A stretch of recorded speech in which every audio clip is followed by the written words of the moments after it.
अब जो लोग साड़ी का नया व्यापार चालू करना चाहते हैं, इस सीजन को देखते हुए, दिवाली के सीजन को देखते हुए, फेस्टिवल के सीजन को देखते हुए, जो लोग अभी साड़ी का नया व्यापार स्टार्ट करना चाहते हैं, उनके लिए ये वीडियो स्पेशल रहेगा। बहुत सारे सवाल होते हैं जो माइंड में घूमते रहते हैं कि किस टाइप से अपन चालू करें। सबसे पहला सवाल जो दिमाग में खटकता है वो होता है, मैं घर से चालू करूं या दुकान से। दूसरा सवाल जो दिमाग में खटकता है वो होता है, मेरा बजट कितना होना चाहिए। तीसरा सवाल, मैं माल क्या खरीदूं और कहां से खरीदूं। चौथा सवाल ये आता है कि किन रेटों का माल मेरी दुकान में या मेरे घर में जहां से मैं सेल करूंगा वहां पे होना चाहिए, मेरे पास में स्टॉक किन रेटों का होना चाहिए। पांचवा सवाल होता है, मैं किस मार्जिन पे आगे बेचूंगा ताकि जो मेरे कस्टमर है वो आसानी से मुझसे परचेज कर ले और उनको रेट भी ज्यादा नहीं लगे। एक माइंड में ये भी चीज आती है कि अगर मैं सूरत से खरीद रहा हूं तो मेरे तक माल कैसे पहुंचेगा। ये सारी चीजों के बारे में डिस्कस करेंगे। साड़ी के व्यापार को थोड़ा सा आपके लिए आसान बना देंगे, मार्जिन भी बताएंगे, परचेज रेट भी बताएंगे, यहां से माल आपके सिटी तक कैसे पहुंचेगा वो भी डिस्कस करेंगे। तो नमस्ते व्यूअर्स, मैं सुमित भाई, एमबी क्रिएशन सूरत से। उम्मीद करूंगा आप सब ठीक होंगे। आज के वीडियो में जैसा हाईलाइट आपने देखा, ये सारी चीजें अपन डिस्कस करने वाले हैं। सबसे पहले पॉइंट पे अपन बात करते हैं कि आप घर से या शॉप से। ये माइंड में सबसे शुरुआत में अपने खटकता है कि यार मैं घर से चालू करूं व्यापार या फिर दुकान से चालू करूं, कौन सा बेटर रहेगा, मेरे को रिजल्ट कहां पे बेटर मिलेंगे, मेरे पास कस्टमर ज्यादा कहां पे आएंगे। तो दोनों बिजनेस अपनी जगह पे सही है और ये डिपेंड करता है कि आपका बजट कितना है। ये दूसरा पॉइंट साथ में आ जाएगा कि बजट कितना होना चाहिए। आप घर से चालू कर रहे हैं दुकान से, ये डिपेंड करेगा आपके बजट के ऊपर कि आपका बजट कितना है। कपड़े का काम अपन नॉर्मली 50,000 रुपए से लेके 50 लाख तक भी चालू कर सकते हैं। वो भी अमाउंट कम पड़ता है अगर अपने को उस लेवल का व्यापार करना हो तो। और मिनिमम अगर अपन सोच के चले तो अपन 50,000 से भी एक व्यापार की नींव खड़ी कर सकते हैं। अब सबसे पहले जो आपको डिसाइड करना है वो ये करना है, अच्छे ठंडे दिमाग से बैठ के सोचना है कि मुझे घर से करना है या दुकान से करना है, मेरे पास बजट कितना है। एक बजट का लोड नहीं लेना है कि मेरे को 5 लाख डालने, मेरे को 10 लाख डालने, मेरे को 20 लाख डालने। अपने पास ने अपन ने सोच लिया कि भाई मेरे को लाख 1.5 लाख से भी चालू करना है, कर सकते हैं अपन, उसमें कोई इशू नहीं है। तो बजट के लिए माइंड पे लोड नहीं लेना है, व्यापार की तरफ ज्यादा सोचना है कि बस मुझे चालू करना है और मैं चाहे आज लाख रुपए से चालू कर रहा हूं, मैं इसको बढ़ा लूंगा, 2 महीने में 2 लाख का कर दूंगा, 4 महीने में 4 लाख का कर दूंगा। ये माइंड सेट अपना खुद का होना चाहिए। तो चालू करने में कोई इशू नहीं है, सिर्फ अपना बजट जो आपके माइंड में है वो डिसाइड कीजिए। उससे सोचिए कि मैं घर से करूंगा तो मेरे पास ज्यादा वैरायटी दिखेगी या फिर मैं मार्केट में दुकान लूंगा तो ज्यादा वैरायटी दिखेगी। क्योंकि नॉर्मली मार्केट का सबसे पहले बता देता हूं कि अगर आपने मार्केट में दुकान ली तो दुकान का रेंट भी लगेगा, लाइट बिल भी लगेंगे और भी अदर जो छोटे मोटे खर्चे आते हैं वो भी लगते हैं। तो आपका अगर बजट छोटा है तो वो चीजें फिर मैनेज नहीं हो पाएगी दुकान के अंदर। सपोज आपने 50, 60, 70 हजार रुपए बजट लगा के दुकान चालू करी, तो उस दुकान में आप 10,000 रुपये अगर रेंट भर रहे हो तो फिर वो रोटेशन आपको आसानी से नहीं मिलेगा और कहीं ना कहीं वो लगेगा कि यार दुकान भी खाली खाली लग रही है उस अमाउंट में। तो आप ये बजट से 50,000 से लेके लाख के बीच में जो आपका बजट होता है, उससे मैं सजेशन आपको दूंगा कि आप घर से चालू करें। आपकी वैरायटी ज्यादा दिखेगी और लिमिटेड कस्टमर को अटैक करेंगे आपकी, भाई ये कस्टमर है मेरे जो सोसाइटी में रहते हैं, मेरे जो नेबर्स है, पड़ोसी हैं और जो मेरी जान पहचान के रिलेटिव है, वो आपके कस्टमर बनेंगे। तो वहां से एक शुरुआत अपने को मिल जाती है। तो लाख रुपए के नीचे अगर आपका बजट है तो आपको घर से चालू करना है, ना कि दुकान खोलनी है। जो एक्स्ट्रा खर्चे हैं वो नहीं पालने हैं बिल्कुल भी, ना अपने को रेंट देना किसी को, ना लाइट बिल भरना अलग से, ना चाय पानी का देना, ना कुछ भी। जो भी एक्स्ट्रा खर्चा है वो अपने को लाख रुपए से कम के बजट में कभी भी इंक्लूड नहीं करना है। अपन घर से ही चालू करेंगे। अब बारी आती है दुकान की, कि दुकान के लिए कम से कम आपके पास में 2 से 2.5 लाख का बजट होना चाहिए। अगर एक नॉर्मल दुकान 10 बाई 10 की साइज की आपके पास में है,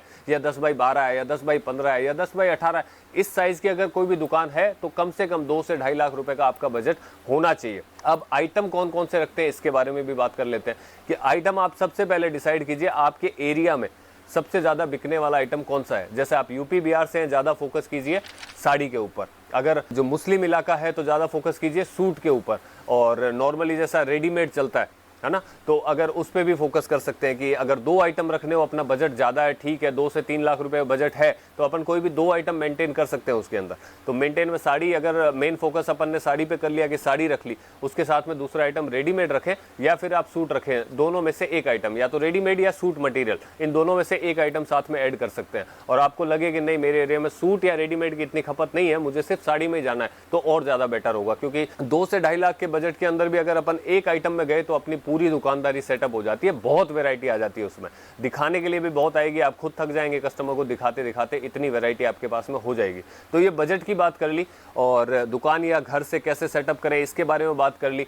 अब बात अपन करेंगे कि माल कहां से खरीदना चाहिए। ये जरूरी टॉपिक आता है। कई बार लोगों का ब्रेन वॉश हो जाता है और वो एक 2-5 हजार 10 हजार के खर्चे के पीछे, या फिर किसी ने समझा दिया कि नहीं सूरत जाना नहीं है बाहर से मत लेके आओ, यहाँ लोकल ले लो। तो एक बार का आदमी ये सोचता है कि यार अभी मैंने नया नया स्टार्ट किया है तो मैं यहीं से ले लेता हूँ, रिजल्ट देखता हूँ, उसके बाद सूरत जाऊंगा। तो आप वहां से जब लोकल से परचेस करते हो, ये सबसे बड़ी गलती होती है। उस टाइम पे रिजल्ट आपको कभी भी पॉजिटिव नहीं मिलते हैं। बहुत सारे एग्जाम्पल आपने खुद ने देखे होंगे। और जो दुकानदार आपकी सिटी में होलसेलर है और या फिर कोई आप समझाने वाला है, ज्ञान देने वाला है, वो कभी भी प्रॉपर चीज़ ये नहीं बताएगा। कोई भी कपड़े की दुकान में जाके अगर आप ये चीज़ पूछोगे कि मुझे सूरत जाना या नहीं जाना चाहिए, 100% आपको ना ही बोलेंगे कि मत जाना सूरत कभी भी, है ना। ये आपने भी फील किया होगा, जाके पूछ लेना, अगर फील नहीं किया है तो फील हो जाएगी आपको हाथों हाथ। तो ये चीज़ें रहती है कि फर्स्ट टाइम से ही स्टार्ट कीजिए सूरत से डायरेक्ट। मैं ये नहीं कह रहा हूँ कि मेरे पास ही आइए आप, ये नॉर्मली मैं जो सजेशन और जो सही है आपके व्यापार के लिए वो बात कर रहा हूँ। आप सूरत आके परचेस कीजिए, अच्छी जगह जाइए, अच्छी जगह से परचेस कीजिए, वो आपको लॉन्ग लास्ट तक रिजल्ट अच्छे देगा। जब आप कपड़े का व्यापार करेंगे ना, आज नहीं कल आपको सूरत आना ही पड़ेगा। तो आप स्टार्ट सूरत से कीजिए, अपनी पहली सीढ़ी सूरत के थ्रू चढ़िए, वो आपको रेट में अच्छा पड़ेगा, वो आपको क्वालिटी में अच्छा पड़ेगा। ये छोटे मोटे जो भी अफवाहें सूरत के बारे में उड़ती है, दलाल ये कर देते हैं, वो कर देते हैं, इन सबको माइंड से हटा दीजिए। ये अपनी समझ से अगर अपन सूरत आएंगे, कोई कुछ भी नहीं बिगाड़ पाएगा। ये मैंने कई वीडियो में समझाया है। कुछ चीज़ों का ध्यान रखें, अच्छी दुकानों में जाएं, परचेस करें, आपके साथ ना कोई गलत होगा ना कुछ होगा। 95 से भी ज़्यादा % लोग सूरत के अंदर अच्छे व्यापारी हैं, वो आपका सपोर्ट भी करेंगे, रेट आपको अच्छी देंगे, क्वालिटी आपको अच्छी देंगे और आगे तक आपसे रिश्ता बना के रखेंगे।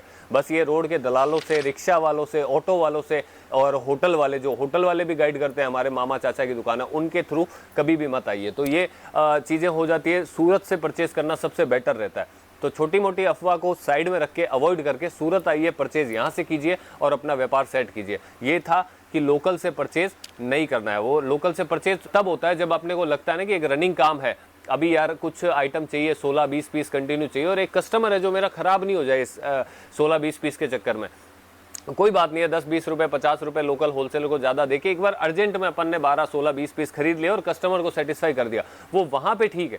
लेकिन जब बात आती है बार बार खरीदने की और शॉप में वैरायटी मेंटेन करने की, तो हमेशा फर्स्ट ऑप्शन सूरत को रखिए और सूरत से ही परचेज कीजिए। चाहे वो साड़ी हो, चाहे सूट हो, चाहे रेडीमेड आइटम हो, चाहे पेटीकोट, ब्लाउज, फॉल, अस्तर, दुपट्टे, ये सब कोई भी आइटम हो, लहंगा हो, ये सूरत से परचेज कीजिए। ये आपका थर्ड पॉइंट कंप्लीट हो गया कि आपको कहाँ से परचेज करना चाहिए। ये आगे रिजल्ट देगा, शायद आज आपको पता नहीं चले, लेकिन अगर आपने सूरत से स्टार्ट किया तो ये रिजल्ट आपको आपके बिजनेस में दिखाई देंगे और पॉजिटिव बदलाव आपको आपके बिजनेस के अंदर दिखाई देंगे। अब चौथे पॉइंट में अपन बात करेंगे कि माल किन रेटों का रखना चाहिए। ये भी बहुत जरूरी चीज़ है। शुरुआत में पता नहीं होता है कि कौन सी रेटें खरीदें, अपनी दुकान में माल कौन सा होना चाहिए। बहुत सारे लोग आते हैं ज़्यादा पीस करने के चक्कर में, बजट तो छोटा है, लाख रुपए का बजट है, 50,000 का बजट है, ज़्यादा पीस दिखाने के चक्कर में वो सिर्फ सस्ता सस्ता सस्ता सस्ता खरीद के अपनी पूरी दुकान भर लेते हैं। 200, 300, 400 के ऊपर जाते ही नहीं है। अब वो रेटें जाके उनमें से आप कितनी वैरायटी, कितने लोगों को पसंद करवाओगे यार। एक ही टाइप का पूरा माल भर लिया आपने, आप अपने कस्टमर को कैसे सेटिस्फाइड करोगे। वो आपने सिर्फ एक टाइप के कस्टमर के लिए रेटें भर ली अपनी शॉप में, वैरायटी नहीं बनाई है आपने। सिर्फ जो 200, 300, 400 रुपए की रेट परचेस करता है, बस उसी कस्टमर के लिए आपने अपनी पूरी दुकानदारी सेट करी है। बाकी जिनको 600 भी चाहिए, 700 भी चाहिए, 1000 भी चाहिए, उनके लिए आपके पास में कुछ भी नहीं है। तब व्यापार में नेगेटिव इफेक्ट पड़ता है। तो ये ध्यान होना बहुत जरूरी होता है कि मेरे पास किन रेटों का माल होना चाहिए, और थोड़ा सा जिगर रखना बहुत जरूरी होता है। अपन कई बार ऐसे होता है यार 50,000 में अभी अगर 500 वाले पीस ले लूंगा तो 100 पीस ही आएंगे, तो 100 वाले पीस ले लेता हूँ 500 पीस आ जाएंगे। तो वो मेंटलिटी खराब है अपनी यार। 100 अगर 100 वाले 500 पीस ले भी गए, अब वो बिक ही नहीं रहे, तो फिर वो 500 पीस का करोगे क्या। और 500 वाले अगर 100 पीस लेके गए आप और वो बिक रहे हैं धनाधन, तो महीने में 4 बार परचेस करो ना यार। आपका रोटेशन भी घूमेगा, मार्जिन भी सामने दिखेगा और कस्टमर को अच्छी चीज़ भी मिलेगी। तो ये सारी चीज़ें होती है। तो हमेशा रेट पे फोकस करें कि मैं ज़्यादा से ज़्यादा रेट बेचने की जो कोशिश हो आपकी, वो हो 250-300 से लेके 1000-1200 रुपए के बीच की रेटें। ये रेटें आपका व्यापार हमेशा बढ़ाएगी। हमेशा फील कर लेना, किसी भी दुकान में चले जाना, अपने खुद के घर में देख लेना। अगर मम्मी है, सिस्टर हैं, या फिर आपकी वाइफ है, या अगर आप लेडीज़ हैं तो आप खुद देख रहे हैं, आपके अलमारी के अंदर जो ज़्यादा साड़ियाँ होगी, अगर आप साड़ी पहनते हैं या फिर सूट भी पहनते हैं ना, या रेडीमेड भी पहनते हैं, ज़्यादा जो कलेक्शन होगा ना, मान लो आपके पास में 50 सूट या 50 साड़ी आपकी अलमारी में रखी हुई है, मैं गारंटी देके बोल सकता हूँ उनमें से 30 से 35 होगी जो 1000 रुपये के आसपास की होगी। चाहे अपनी कमाई 10 लाख रुपये महीना है, चाहे अपन 50,000 रुपये महीना अपने घर की कमाई है, फिर भी आपकी अलमारी के अंदर 1000-1200 रुपये से ज़्यादा की आइटमें ज़्यादातर नहीं होगी। नॉर्मली होगी 60-70% आइटम उन्हीं रेटों का है। तो अपने को भी फोकस उसी रेट पे करना है, क्योंकि क्योंकि मार्केट की डिमांड वही है। तो अपन वही रेट लेके चलेंगे कि 250-300 से लेके 1000-1200 की रेट है जो कस्टमर को अट्रैक्ट करने के लिए अच्छी होती है, और लगभग सारी वैरायटी उसके अंदर मेंटेन हो जाती है। 250-300 में आप हल्का बेच रहे हो, अच्छी रेगुलर वेयर की जो चीजें आती है वो बेच रहे हो। 400, 500, 600, 700 में आप मीडियम रेट आती है वो सारी कवर कर रहे हो। 800, 900, 1000, 1100, 1200 इन चीजों में आप हैवी में चले गए, हैवी कॉन्सेप्ट बेच रहे हो, जो बुटीकों में बिकता है, जो शोरूमों पे बिकता है 2,500-3,000 हजार रुपए में, आप वो चीजें आप भी मेंटेन कर रहे हो। तो सारी रेंज पूरी मेंटेन हो जाती है उनके अंदर। तो ये रेट की बात हो गई कि आपको रेट मेंटेन करनी चाहिए 250-300 से लेके 1000-1200 तक। 80% रेट आपकी यही होनी चाहिए। 250-300 से नीचे आप 10-5% रख सकते हो, और 1200-1300 के ऊपर आप 10-5% रख सकते हो। तो ये पूरी रेट मेंटेन हो जाती है। मोटा मोटी लेके 100 बात की एक बात है, 100% आपका जो माल है इस बजट के अंदर, जो अपन 2.5-3 लाख रुपए से कम के बजट में करते हैं, कोई 50,000 से, कोई लाख से, कोई 2 लाख से, कोई 3 लाख से, अगर इस बजट से कम करते हैं 150 रुपए से लेके 1500 रुपए, ये रेट इनफ होती है। ये मजबूत रेट होती है, आपकी दुकानदारी को मजबूती प्रदान करती है। तो इन्हीं रेटों पे अपने को फोकस करना है, इनसे ऊपर ना सोचना है ना जाना है। कोई कुछ भी दिखा रहा है, कोई कुछ भी बोल रहा है अपना माल बेचने के लिए, अपने को नहीं जाना उस चीज में। आप प्रैक्टिकली अपने व्यापार के बारे में सोचो, कैसे मैं ग्रोथ कर सकता हूं, मेरे यहाँ पे कौन सी रेटें ज्यादा बिकती है, उनके अकॉर्डिंग ही अपन परचेस करेंगे। 5वां पॉइंट मार्जिन के बारे में बात करते हैं कि आपको आपकी साड़ियों के ऊपर मार्जिन कैसे लगाना चाहिए। शॉर्ट में बताऊंगा लेकिन आप समझ जाओगे। 6ठे पॉइंट के बारे में बात करेंगे, ट्रांसपोर्टेशन, जो सूरत से आप तक माल कैसे पहुंचेगा, कौन से डॉक्यूमेंट लगते हैं, वो भी शॉर्ट में आपको बता दूंगा ताकि ये पूरा वीडियो आपके काम आए। अब 5वें पॉइंट के बारे में वापस बात करते हैं कि मार्जिन आपका कितना होना चाहिए। मार्जिन लेके जस्ट सपोज करो, जो रेट के बारे में आपने डिस्कस करी थी कि आपकी रेटें 150 रुपए से लेके 1500 रुपए तक की रेट आपकी दुकान में होनी चाहिए।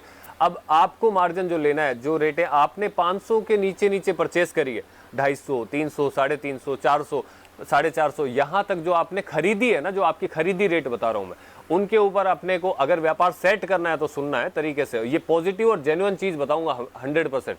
वो ऐसा नहीं है, मेरे पास में वो वादे नहीं है कि मैं मतलब बोलूंगी 250 वाली साड़ी ले जाओ आप, वहां पे 1000 रुपए में बिक जाएगी, नहीं।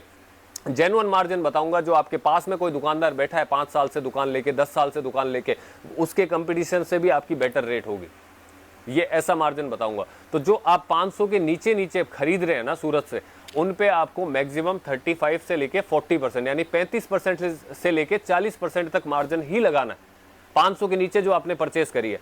अब आपने 500 से लेके 1000 रुपए के बीच में जो भी परचेस करी है, उसके अंदर आपको 45 से लेके 50%, 45 से लेके 50%, ये जेन्युइन मार्जिन है। 50%, अब परसेंट आपको आइडिया होगा कैसे निकालते हैं। अब 50% का मतलब ये होता है, अगर 1000 रुपए कोई चीज खरीदी है, उसका 50% उसका आधा होता है, यानी 500 रुपए, तो आपको वो चीज 1500 में बेचनी है। आपको वो चीज 1500 में बेचनी है। 700 रुपए की आपने खरीदी है, उसका आधा कितना होता है, 350, आपको उस पर 700 पे 350 और चढ़ाना है, यानी कि 1050 रुपए में वो आपको सेल करनी है। ठीक है, ये है कि 500 से 1000 के बीच में जो भी रेट आपने खरीदी सूरत से, उस पर आपको 45 से 50% लगाना है। अब आती है बारी 1000 के ऊपर कोई भी आइटम अपन ने खरीदा है 1000 से लेके 1500 में, उस पे आप 10% और बढ़ा के 60% तक मार्जिन ले सकते हैं। ये बिना कंपटीशन की मार्जिन में आपको बता रहा हूँ। आपके पड़ोसी दुकानदार की रेट आपसे 21 होगी, 19 नहीं होगी, आपसे वो ज्यादा ही मार्जिन लेके सेल कर रहे होंगे। मैं ये स्टार्टिंग मार्जिन बता रहा हूँ। लोग 1000 रुपए में लेके जाते हैं और 2500 में बेचते हैं, हमारे ही कस्टमर है, बेचते हैं, दिखता है हमें भी, और चीज़ बढ़िया है क्योंकि उन्होंने सेटअप कर लिया तो अब रेटें मिलने लग गई है। तो वो चीज़ें बाद में धीरे धीरे करके आपके लिए भी सेटअप हो जाएगी। लेकिन ये स्टार्टिंग में मार्जिन जो लगाना है वो ये 35% से लेके 60-65% लास्ट, बस इसके बीच में, और रेट के अनुसार लगाना है। 500 के नीचे अलग, 500 से 1000 में अलग, 1000 से 1500 में अलग। तो आपको आइडिया रहेगा कि भाई कितना कैसे कैसे अपन ने डिवाइड कर लिया। और इक्वल लगाना हो आपको कि नहीं, मेरे को ये माथाफोड़ी समझ में नहीं आ रही है कि 500 के नीचे मैं 35 लगाऊं और 500 से 1000 के बीच में 45 लगाऊं, 1000 से 1500 के बीच में 55 लगाऊं, तो वहां पे एक ही फंडा होता है, या तो 40% लगा लीजिए या 45% सभी आइटम में, फिर इक्वल, तो ये भी ओके रहता है। यानी 40 से 50 के बीच में आप लगा सकते हैं। ये एक मार्जिन की बात हो गया। अब ट्रांसपोर्टेशन की बात कर लेते हैं। ट्रांसपोर्ट सूरत जब भी परचेस करने आते हो, सबसे पहले आपके पास में कई लोगों का सवाल होता है कि हमारे पास जीएसटी नहीं है, तो क्या हमारा माल हमारी शहर तक, हमारे सिटी तक पहुंच सकता है? जी हाँ, ये बिल्कुल पहुंच सकता है। आपको जीएसटी की नीड नहीं रहती है। अभी आपका बिजनेस जो है वो स्टार्टअप हुआ है, तो आपके पास में सीधी सी बात है कि जीएसटी तो होगा नहीं। अब जीएसटी नहीं है तो आपकी सिर्फ एक आईडी कार्ड लगती है, चाहे वो आधार कार्ड हो चाहे वो पैन कार्ड हो। एक आईडी कार्ड सूरत में लेके आइए, जब भी परचेस करने आ रहे हैं या ऑनलाइन भी मंगवा रहे हैं तो भी आपको आईडी देनी पड़ेगी। तो एक आप आईडी देंगे, वो ट्रांसपोर्टेशन के सर्टिफिकेट में लग के बिल के साथ में आपकी सिटी में वो पहचान होती है कि आपका नाम से यहाँ से ट्रांसपोर्ट से माल बुक हुआ है, वहाँ आपके शहर में पार्सल पहुँच जाएगा, आप लेने जाएंगे तो आईडी आपको वहाँ पे भी दिखानी पड़ेगी। तो ट्रांसपोर्टेशन का सीधा सिंपल सा रूल है, भारत के किसी भी कोने में आप मंगा सकते हो, गाँव देहात तक पार्सल आ जाते हैं, तो उसमें ज़्यादा खर्चा नहीं है। और खर्चे की इसमें बात कर लेता हूँ, सपोज कहीं भी बैठे हो 10 से 12 रुपए किलो या 15 रुपए किलो, अगर आप बहुत ज़्यादा दूर है सूरत से 2000 किलोमीटर 2500 किलोमीटर दूर है तो 14-15 रुपए किलो लास्ट लगता है। एक पार्सल जो ये मेरे पास में पड़ा हुआ है, एक पार्सल ये 60 किलो का बनता है। तो यानी कि अगर आप पूरे उस साइड में रहते हैं ना, असम साइड में, तो ये 800-900 रुपए में ये पार्सल पहुंच जाता है। और नॉर्मली आप बिहार से, यूपी से, ये एक 60 किलो का पार्सल 500 से 600 रुपए में पहुंच जाता है। 20-50 रुपए ऊपर नीचे हो सकता है, वो किलो के हिसाब से चलता है, तो ये इतने में पहुंच जाता है।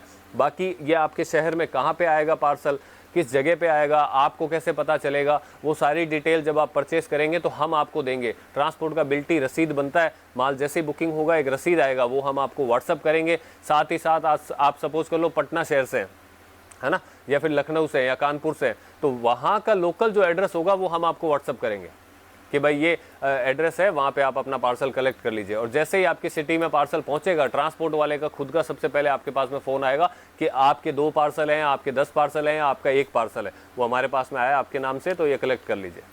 और किसी भी शहर में हो, मैक्सिमम से मैक्सिमम 7 से 8 दिन जो रनिंग शहर अपने रहते हैं, 7 से 8 दिन के अंदर पहुंच जाता है। और जम्मू कश्मीर हुआ या फिर आसाम साइड हुए, वहाँ 10 से 12 दिन कम से कम लगते हैं। बाकी जो अब जैसे पास हो गए, गुजरात हो गया, महाराष्ट्र हो गया, MP हो गया, UP हो गया, वहाँ 4 से 5 दिन 6 दिन के अंदर भी पार्सल पहुँच जाता है।